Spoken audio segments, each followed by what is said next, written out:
Nora Speaks is a weekly podcast that tugs at the soul and consciousness of the Black community.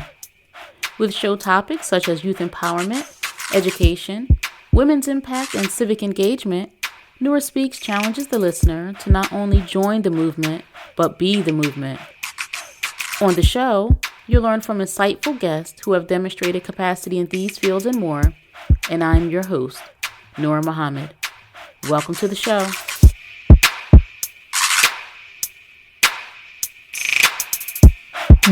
Welcome to another episode of the Nora Speaks podcast, and I am your host, Noura Muhammad.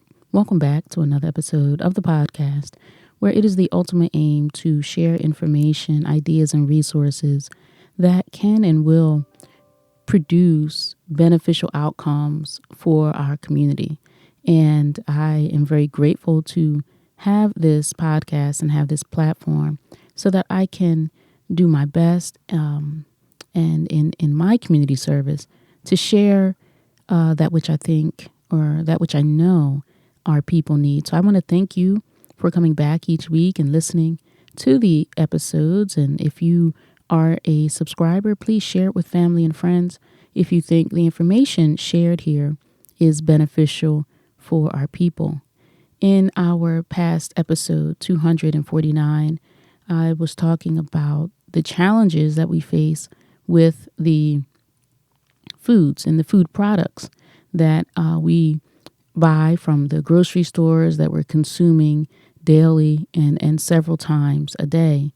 I understand that some may think, well, if this is a podcast about uplifting our people, explain what these last few episodes have had to do with that, right? The episode 248 was about the beauty industry death trap. 249 was real food versus food products.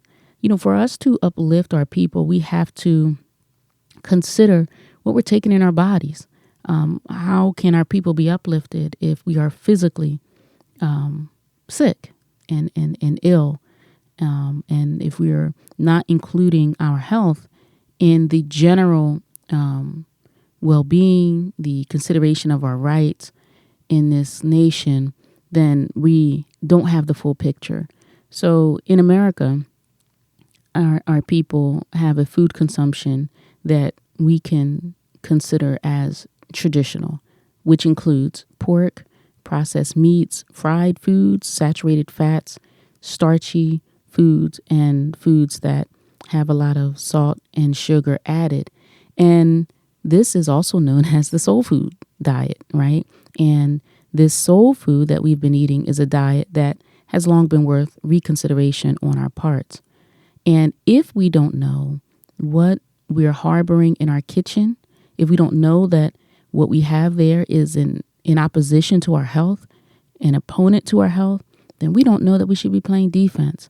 And finding that our people are generally uninformed about the food industry, about processed foods, and about the real causes of disease, that is hazardous to our health. Thinking about gun safety and violence and substance abuse and education, we can't just stop there. We have to think about the way that we are also being killed through what we're putting on our forks. And I think it's generally known about our people that we haven't given a lot of consideration to this. But health is survival in existence. And the healthcare or the so-called healthcare industry, it's a moneymaker. It's a major money-making industry, and one that we enrich quite handsomely by the choices that we make and the disease that we sustain, the injury to our health that is sustained by us being uninformed. The more uninformed we are, the more we're damaging our bodies. And then, frankly, we're neutralized as a people. And our failing health, the chronic diseases, our eating these food products that don't optimize our bodies and minds is making us a neutralized people. And if we're a neutralized people, we are frankly incapable of creating even the faintest revolution that's going to be effective to changing the unhealthy norms and the poor outcomes. So in this episode, I just want to briefly go through some food ingredients. And it's important that we're reading our food labels, the ingredient that are in the products that we're picking off the shelf. Generally, we shouldn't want our foods, when we're buying them, our packaged goods, to have more than 4, 5 ingredients. I mean, if it has an abundance of ingredients, and most that are chemical names, we don't understand what these names are, but we're putting them in our mouths, and they're having a deleterious effect on our bodies, well, that's just not good for us. So we want to be able to pick up a jar of pasta sauce and see tomatoes on it, and garlic, and basil, right? Maybe water, definitely not sugar. Sometimes you'll see olive oil there, but we shouldn't have a jar that has high fructose corn syrup, that has dyes, that has preservatives. So we should be thoughtful about the labeling on the packaging when we are in the grocery store. And it takes time. And we're just going to have to take the time to read the ingredients. So put on your readers when you're in the grocery store, pick up the package and read the label. Now, I will say we wouldn't have to read the label if we shopped on the outer edges of the grocery store, right? When you walk into the grocery store after you get through all the baked goods that they want to throw at us that's full of sugar and fats, and you'll see your produce, right? Broccoli doesn't have a label. Carrots don't have labels. Onions. And we can buy fresh fruit and fresh vegetables. And then if we go over to the freezer aisle, if we wanted to buy frozen fruits and frozen vegetables, we can do that. And I guess I'll say even, some of the meats that we buy, although we shouldn't want to eat too much meat because meat goes through its own processing and has chemicals on it. I mean, how is it that dead flesh can last after 12 days, 20 days in a refrigerator section and not spoil, right? The meats that we're buying are chemicalized to slow down the spoilage that we observe. Maybe not the actual spoilage of the meat, but that we actually observe. If you were to see, in hunters, people who hunt, they have a keener sense of this because they see what flesh looks like after there's no life in it. It is not bright red like we see in the supermarkets. There's a chemical that's added to it to make it visually appealing to us because the natural color of dead flesh is not bright red. If we were to see that natural color, then the meat wouldn't appear appetizing to us, or fresh, rather. That red hamburger meat, right? The red steak that we see, that's not a naturally occurring color for flesh that has been dead for weeks, right? So even if we are going to buy meat, be very considerate, and I would say do that very conservatively if we're eating meat. And then, listen, you can go online, YouTube and documentaries, and you can see how meat is processed in the United States. And I think it's also interesting that some of the meat that's processed in the United States is not allowed in other countries because of the way that the U.S. is processing meat. But again, let's talk about some of the food labels or the ingredients that we want to avoid. I have 5 that we are going to review in a little bit of detail. But just in general, I'll add a bonus here. White bread, stay away from it. Wheat is not white. It is not naturally occurring as white. So for wheat to be made white, there was extreme processing in that, stripping of the parts of the wheat, the part of the grain that makes it healthy, that makes it good for our bodies. The fiber is stripped out of it. And that's why it is sold to us as white bread, white rolls, that white flour. Avoid that. It is not good for our bodies. It's been bleached. It's been chemicalized. And it's just not natural. So the bonus that we're going to start with is anything that has white flour. Avoid that. But let's start here with the list that we're going to talk about in a little detail. Red 40. Red 40 is a dye. You may see it as on the packaging, Red 40 or Red 40 Lake. Yes, Lake. You may see FD and C, red number 40. And Red 40 is a dye that's often found in cookies, cakes, frosting, ice cream, gelatin, soda, and energy drinks. What Red 40 is a synthetic coloring.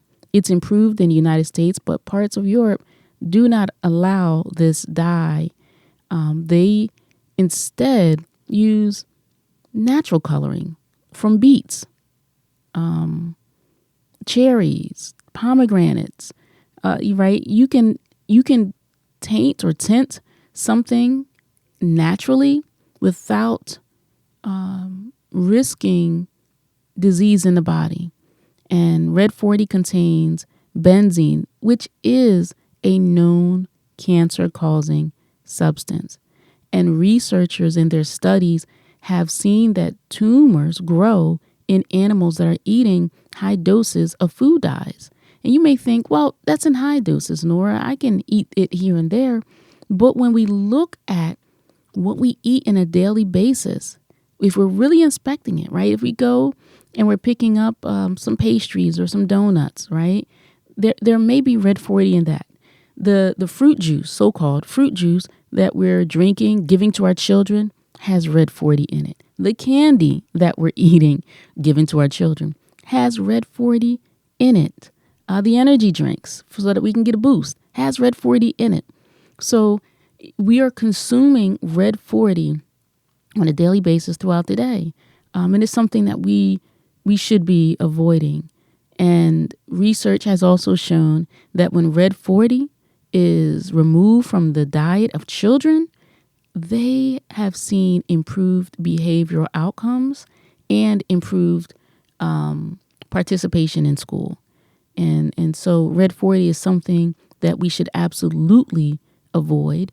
And I must also say that be thoughtful too when we're buying cold medicine for our children or for ourselves, that it doesn't have Red 40 in it. You'll go to the pharmacy section of your supermarket. You know, it's flu season, they say, cold and flu season. And we'll find the cough syrup, and it is syrup, has so much sugar in it, but it also is colored. It has dyes in it. But you can find it without the dyes. So watch out for Red 40.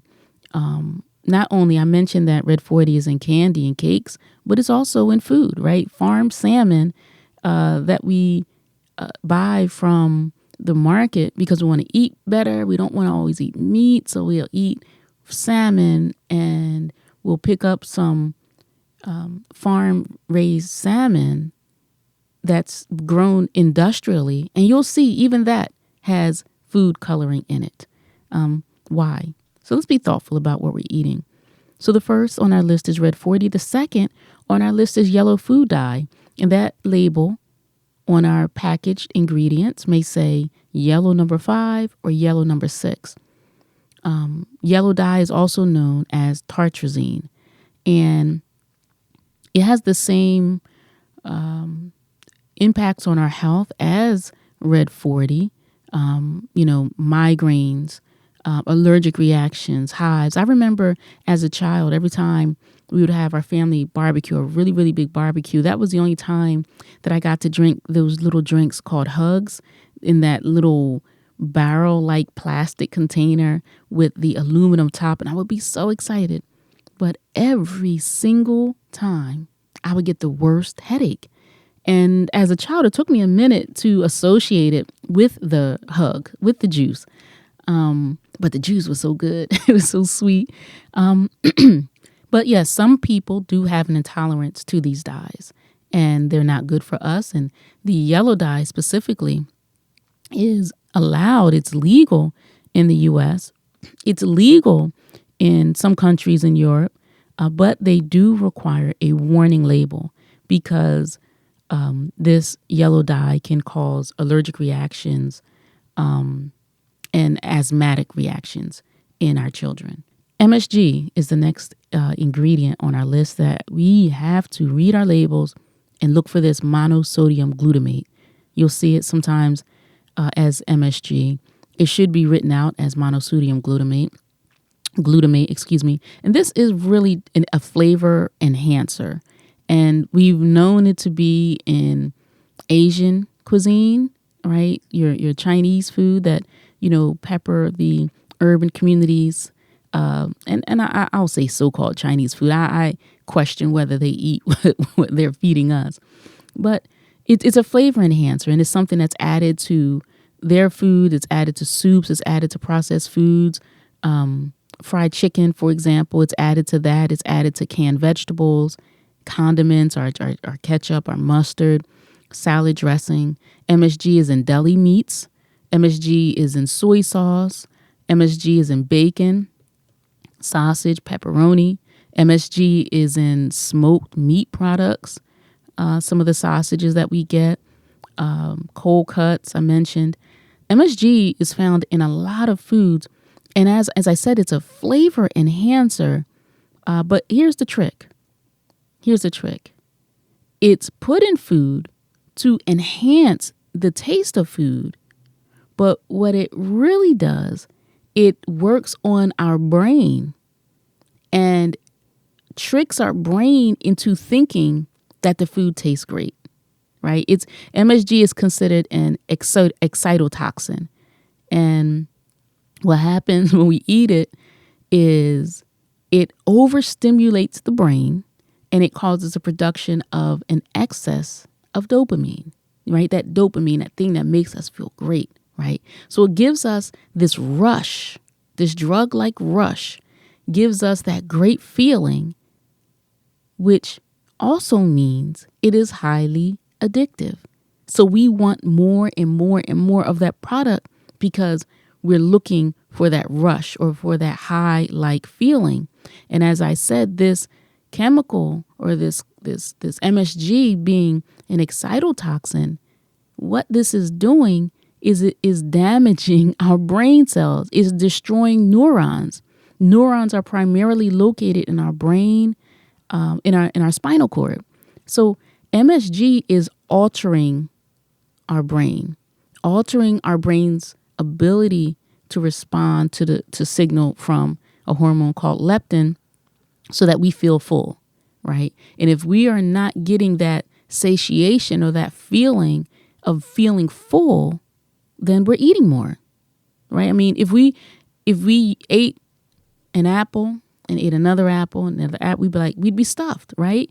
There are some apples that are so nutritious and so nutritionally dense, you eat one and you need a minute. You might not be able to eat again. But when this stuff, MSG, is added to food, we don't get that feeling of fullness. So that's why we'll eat and eat and eat more than our body needs because our brain is not getting the signal that we're full. And that can obviously lead to obesity. And obesity has so many health risks itself, right? So MSG is something that we should be avoiding in our foods. It causes chest pain, headaches, numbness in the face, numbness in other parts of our body. It causes rapid heartbeat, chest pain. It can cause nausea. It can cause gas and diarrhea, tingling skin. And see, the thing is, we'll eat this food, we'll feel so good about it. And then we can have these adverse reactions in our body and not really think that it's tied to the food. Because you say, oh, I just ate some fried rice. Well, what's in that fried rice? So MSG is something that we should be avoiding in our foods. Let's just make wiser choices. And then also considering that it can damage the neurons in our brain. I mean, that should sound concerning for us. Another food ingredient that we should look for on labels is high fructose corn syrup. Now, obviously, from the title, you know that this is a syrup that's made from corn. It's a sweetener that's made from corn. And if we compare it to regular sugar, it's sweeter and it's cheaper, and it is quickly absorbed into our body. And high fructose corn syrup is an ingredient that is just everywhere. I mean, it's in our ketchup, it's in our drinks, our beverages, it's in the packaged goods like chips and cookies. It is everywhere. Another challenge about this chemical is that, think about what we eat. Let's go back to that apple. When I eat that apple, that it's going through, the apple is being broken down and it's going through a normal digestive process. The fructose that is in this high fructose corn syrup, it's not processed or digested like normal food. Only our liver cells can process fructose. And that's a problem because high fructose corn syrup is in, sometimes it's the first ingredient in some of these goods that we buy from the store, maybe the second. But it's a chemical that goes straight in to our body. It's not going through, right? When we're eating something, good food, most food, it doesn't go straight in. It goes through a process, the digestive process. This goes right into the body, and it going straight to our liver, right? I mean, boy, we are so compromised when we don't know how these products are impacting our health. This fructose that's going straight to our liver starts fat production. And some of us may be familiar, or maybe not, but with fatty liver disease, it was always thought of something that alcoholics had, because the liver, which, is purifying, trying to cleanse the blood of toxins that we're consuming. If we're eating something that has a little something in it, then our liver's going to do its job. But if we overburden it with alcohol, like alcoholics, drunks, or people who, just drink too much alcohol, they develop fatty liver disease. And it was known or considered, fatty liver disease was considered like an alcoholic fatty liver disease. It was something that was caused from drinking too much alcohol. Well, now fatty liver disease is being caused by having too much fructose. And that's not good, because now we're seeing children with fatty liver disease, like we would see in 50-year-old alcoholic men. It's in children now, because children are consuming the treats that we give them, treats in air quotes, have this poison of high fructose corn syrup. So it's producing fat in our liver, which now puts us at concern about cholesterol, right? And you think, well, I'm just drinking something sweet. Well, how does something sweet translate into now have a cholesterol problem? Because of the fructose that's triggering fatty production. Now we got to deal with high cholesterol, right? And another issue that we face by consuming high fructose corn syrup is that when we have a lot of this fructose, it puts holes in the lining of our intestines. I've never heard more about leaky gut syndrome than I have now. It's because this fructose that we are drinking and eating is putting holes in our intestinal lining. And we're not supposed to have holes in our intestinal lining. Our intestinal lining is supposed to be absorbing the nutrients, right? Taking all of the good stuff, extracting it from the good foods that we're eating, right? And then what is not extracted, the fiber and the waste, right? That is supposed to cleanse as it passes, and then we eliminate it. But what happens when we have holes in our intestines? Well, now foreign food proteins and bacterial proteins, now they're entering straight into our bloodstream. And so now we're dealing with, because of that, inflammation, weight gain, and this is causing type 2 diabetes in us. So high fructose corn syrup is not something that any human should be eating. It kind of like MSG. MSG doesn't let us know that we're full. High fructose corn syrup increases our appetite. So this also is, and this is one of the, some people say that they'd rather have this than sugar. Well, again, this is sweeter than sugar. It's cheaper than sugar, so that's why it's used so much. But sugar doesn't cause us to want to eat more. Not like doesn't increase our appetite, not like this high fructose corn syrup. So we should know it contributes to diabetes, inflammation, high cholesterol, non-alcoholic fatty liver disease. It is known to even cause fibrosis or liver cirrhosis. So we should be thoughtful and stay away from this poison. And then the last food ingredient that we should be observing or reading for on food labels are sodium nitrates. Sodium nitrates are additives that are made to stabilize food. It's coloring, flavoring meat, and it's supposed to prevent the growth of bacteria. However, when our meat is heated at a high temperature or combined with our stomach acids, then sodium nitrate produces something called nitrosamines. And these are linked to pancreatic cancer, colorectal cancer, stomach cancer, breast cancer, bladder cancer, and type 1 diabetes. It's an additive that's added to food because it's good for the commercial food industry, not because it's good for us. So let's stay away from these sodium nitrates. We can find this, and I think it's probably commonly known that processed meats like lunch meat, bacon, sausages, hot dogs, ham, that these foods have sodium nitrate. Sometimes you can go to the store and pick up your pack of turkey bacon, because I hope we're wise enough to not eat pork bacon anymore. And you'll see that it may say no nitrates. That doesn't mean it's totally healthy, but at least it doesn't have nitrates. The